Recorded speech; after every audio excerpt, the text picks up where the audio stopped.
uri inyambukira. Haleluya. Ngo nzoguha iki gihugu wowe n'uruvyaro rwawe, ngo kijya gihugu wabayemo uri inyambukira. Yesu nashimwe.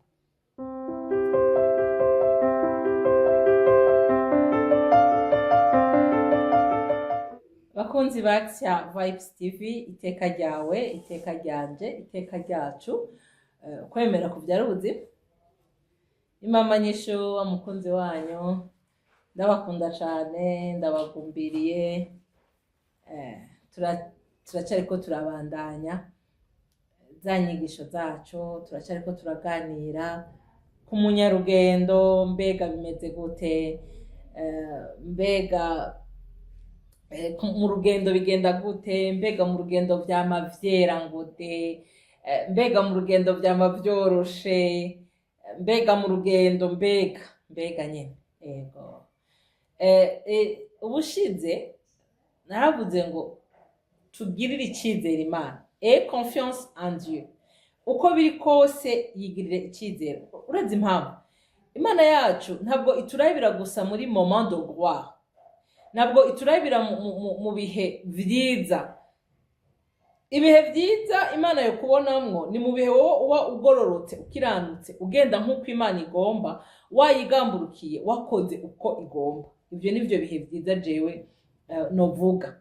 Ariko Imana yacu yo kavyara ihabwe icubahiro ubugira kandi, kubera ko Imana suko imeze. Imana ntiturabira muri ayo moment de gloire, muri ayo moment de victoire, muri ayo moment tuba tuyiheje shema, tuba tuyiheje icubahiro. Oya, Imana yacu ni Imana nziza, Imana yacu ni Imana ikundana, Imana yacu ni nyabuntu, Imana yacu ni nyampuhwe, Imana yacu itugirira imbabazi, Imana yacu je murambwira abantu, iyo nibutse stade nari ngeze, iyo nibutse aho nari ngeze, ariko umukama agasanga birakwiye kwa ngumbira, agasanga birakwiye yuko avugana nanje, agendana nanje, asezerana nanje, Imana igasanga birakwiye yuko nanje ingira umuntu, kuko ngo kera nitwara abantu. Ivyo rero turiko turabisoma muri Bibiliya, wumva umengo n'amatangazo yo muri Bible, n'amakuru yo muri Bible. Mugabo jewe ndafise conscience, ndaza aho Imana yansanze, ndaza aho Imana yankuye, ndaza uko vyari bimeze. Nukuvuga ngo sinari nkwiriye, sinari imbereye, sinari nduwo kuba umuraganwa na Kristo, ariko data arabiraba asanga muri wa mucafu nyene, muri wa mwanda nyene, birakwiye kwa ngumbira, birakwiye kwa ngirira neza, birakwiye kwa nyitaho, birakwiye kwa nyitwararika, birakwiye ko nanje nongera nkagaruka mu rugo. Ayi data we, ikavyitegereza igasanga malgré que jewe nari narikuye mu vyasezerano, nari narikuye mu masezerano, nari nariyononye, ntabwo nari nkiri umuraganwa na Kristo, nari kindi kintu. Ariko Imana irabiraba isanga naho biruko ndakwiye n'ubundi kwegera, ndakwiye n'ubundi kuja mu bana b'Imana.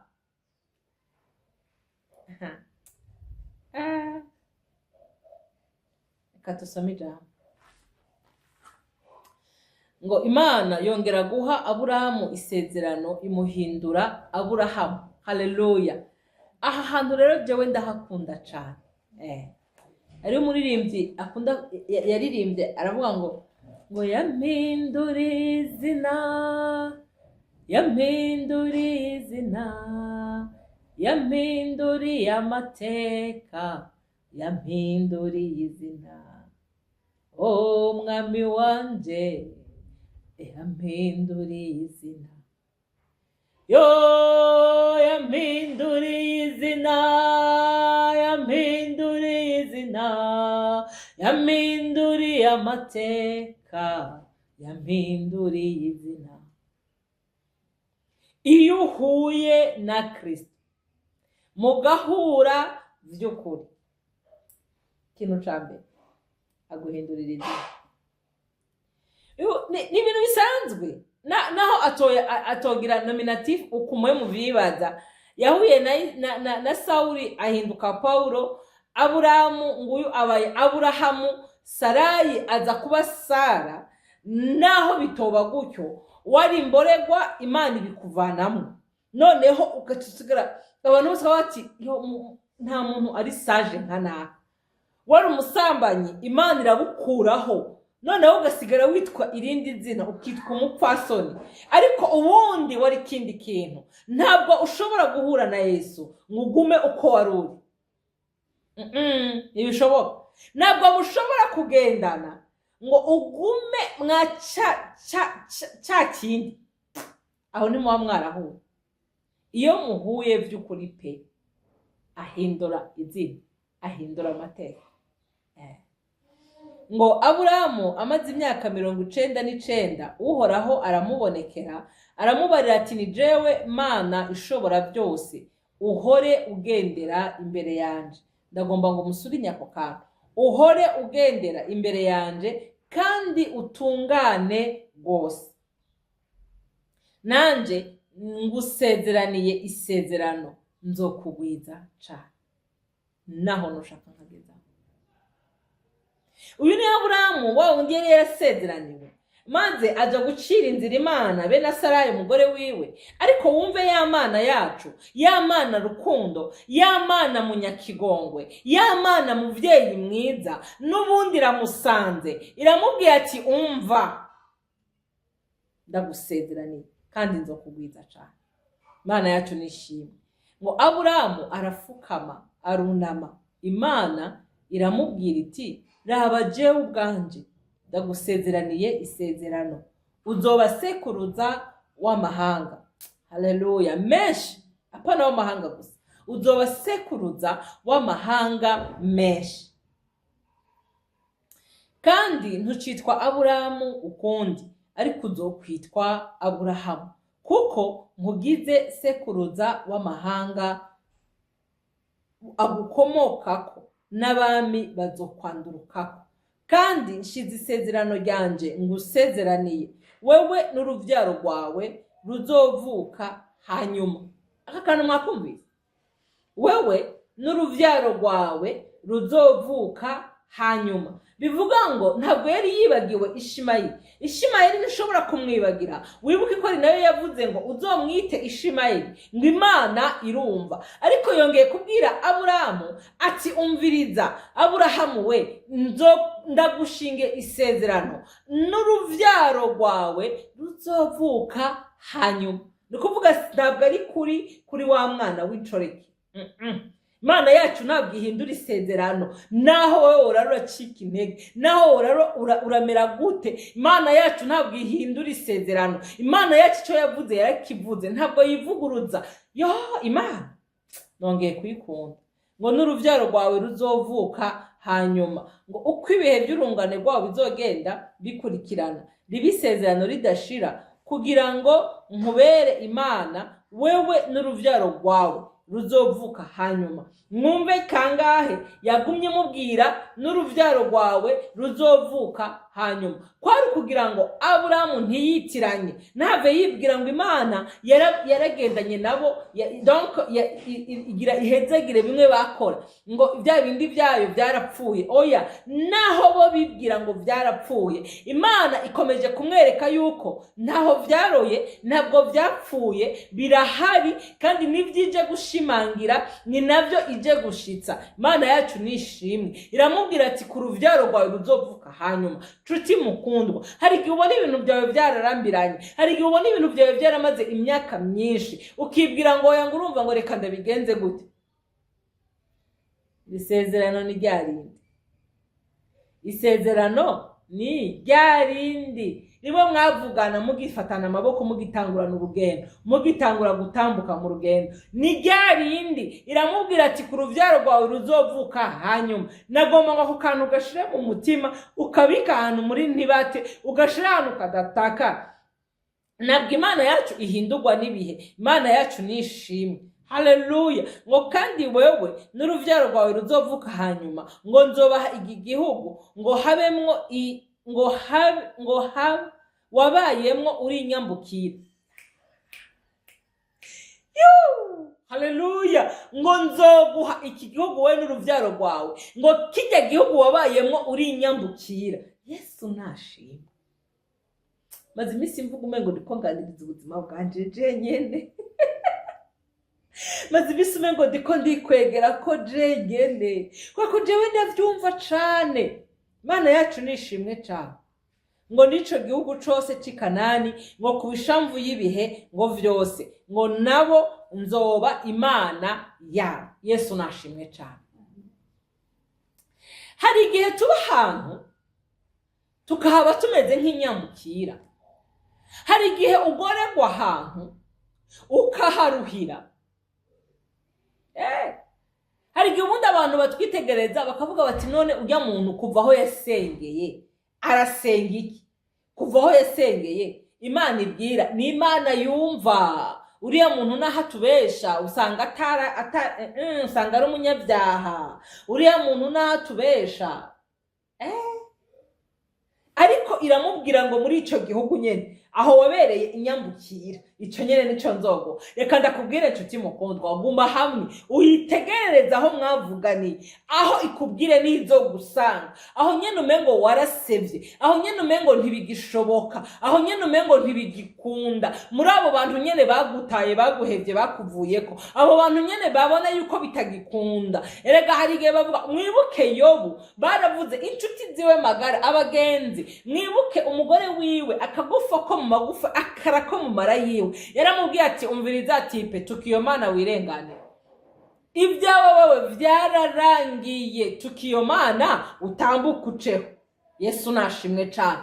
Abandi baramubwira ati ivyo ni ibyaha. Reka ndakubwire je ndafashijwe.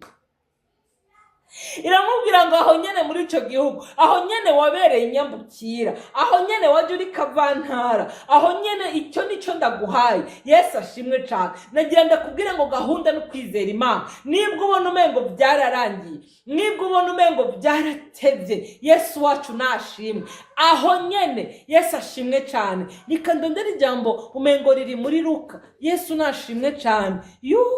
Aho wowe ugumaho gusa, ugume ku kirindiro ntunyigange. Yesu nashimwe. Ntunyigange, ugume ku kirindiro uyirindire. Aho nyene ari ahantu ubona umengo wapi, ubona umengo wapi, ukaharaba ukabona umengo muri Luka 18 ndahatoye.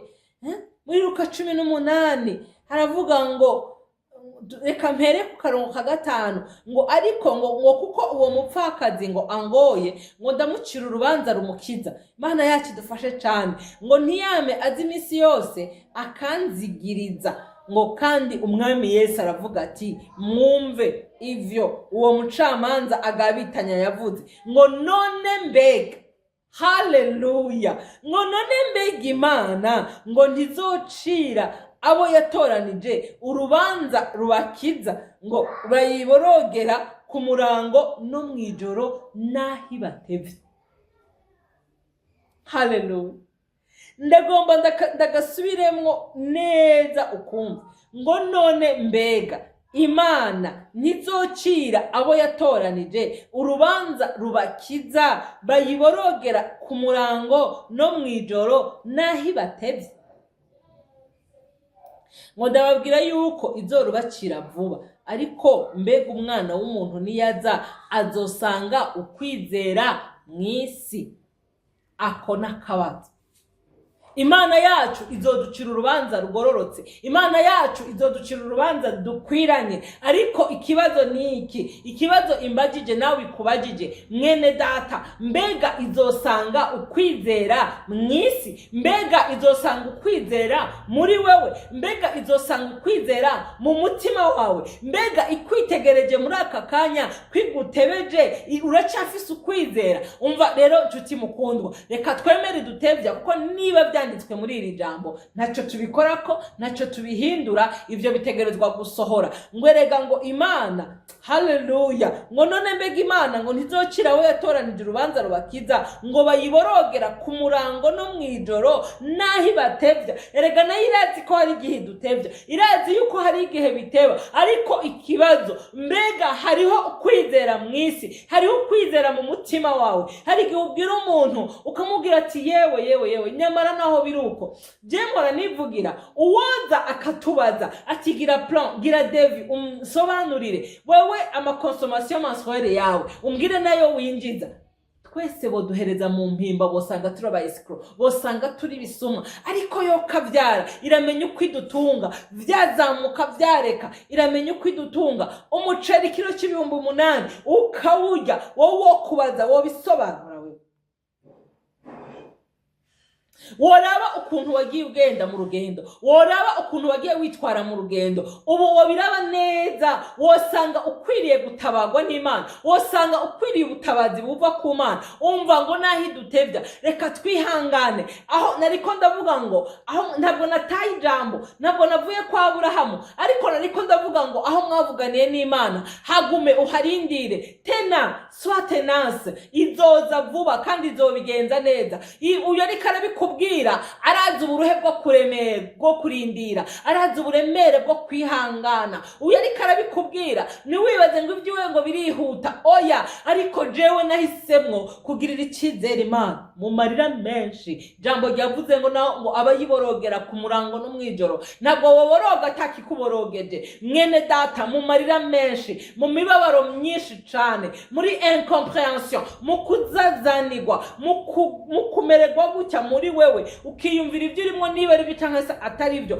ariko tuyigirira icyizere gahunda no kuyigirira icyizere Aburahamu arabibyorogota Aburahamu aravyonona Aburahamu yicira inzira Aburahamu ashaka inzira za hafi Aburahamu agomba inzira yihuse ariko Imana iramupruva ko ari Imana irera iragororotse irakiranutse kandi isezerano ni ryarindi ntabwo ihindurwa nibihe ntabwo ihindurwa na karabaye ntabwo ikangwa ngo imyaka iragiye iyo myaka ni wewe iyo karanga muntu ni yawe ni wewe ntumbaze niyo byavuye ariko reka mubwire ngo utarabaho narinda kuzi ngo ukiri urusoro mu nda ya nyoko none wowe urazi imyaka wabaye mu bitekerezo by'Imana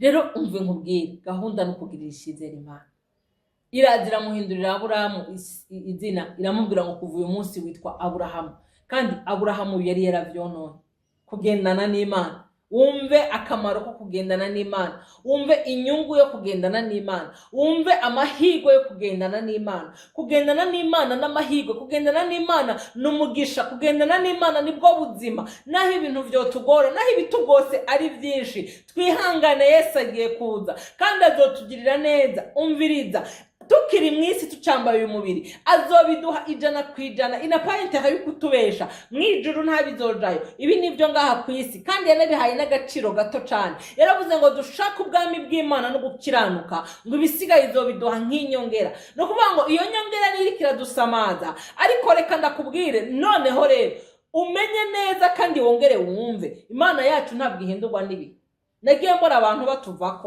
abantu baratuvako pe iyo mutacemeta ku mahonda amwe abantu baragenda iyo mutagihurira ku bintu bimwe abantu baragenda iyo mutagihurira kwirigara abantu baragenda iyo utagifise kakanovera bwa busosere bo bashaka abantu baragenda iyo nuko iyo ataco bakigukurako kubera ko hari igihe twihenda ngo yango bajya ngo n'abagenzi banje ngo n'inshuti magara ngo n'inshuti mfapfe bongo yako nari kudanganya iyo ivyo bakurondera ko biheze abantu baragenda nico gituma Imana yatubwiye ngo aravumwe uwizera umwana w'umuntu gusa ico nkundira Imana nta narimwe itureka ngo tube twenyene buri gihe iduha abantu dufatanye urugendo iduha abantu badutahura mu rugendo iduha abantu tujana mu rugendo ariko nagira ndakumenyesha aka kantu abantu bajya bagenda bacaho bakagenda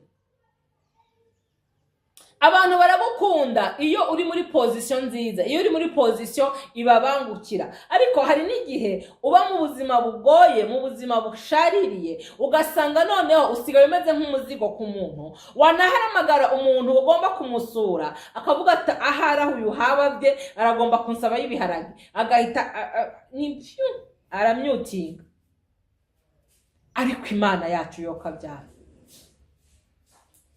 mu bihe byiza ibana nawe, mu bihe bigoye ibana nawe, mu bihe byoroshe ibana nawe, mu bihe bikwiriye n'ibidakwiriye Uwiteka Imana abana nawe. Wowe umugira icyizere, aratandukanye n'abana b'abantu, nta na rimwe izigera ituvako, kiretse wewe ni wafata umugambi wo kuyivako, kiretse wewe ni wanka kuyugururira. Ariko Imana irahari ngo ibane nawe, Imana irahari ngo igutwenze, Imana irahari ngo iguhindurire izina. Data ndagushimiye uko utahevye Aburamu na Sarayi biciriye inzira, basamaye Mana ukabagarukaho, ukabahindurira amazina, ukongera ugasezerana nabo. Data uri mu ijuru, ndasenze ngo nanje wongere ungarukeho Mana, zoba ukoze cane. Ngwino wongere usezerane n'umutima wanje, ngwino wongere usezerane n'ubuzima bwanje, uzoba ukoze Uwiteka Imana. Kandi ndasengeye buri muntu wese ariko arumviriza iri jambo, muntu wese yakurikiranye zino nyigisho. Data ndabizi neza hari umuntu naho yoba ari umwe yatanguye gukurikirana ano mahugurwa kuva tukitangura runo rugendo rwa Aburamu gushika uyu munsi. Imana ndabizi neza, ndahamya hari umutima uri kuravugana nawo. Uwiteka Imana, ngwino duhindurira amazina, uzoba ukoze. Turagushimiye, turagushimiye neza, turagushimiye ubudahemuka, turagushimiye ubudahindagurika, nabwo hindurwa n'ibihe. Mana nuhabwa icubahiro. Abantu bo tuvaho, abantu bo duheba, abantu boreka kudutahura, kandi ndabumva kubera ko n'abantu nyene n'inkomezi zabo zigera. Ariko ndagushimiye wewe kutotuvaho, ngaho ukomeze ugendane natwe, utambukane natwe gushitsa utugejejeyo, mu izina rya Yesu, amen.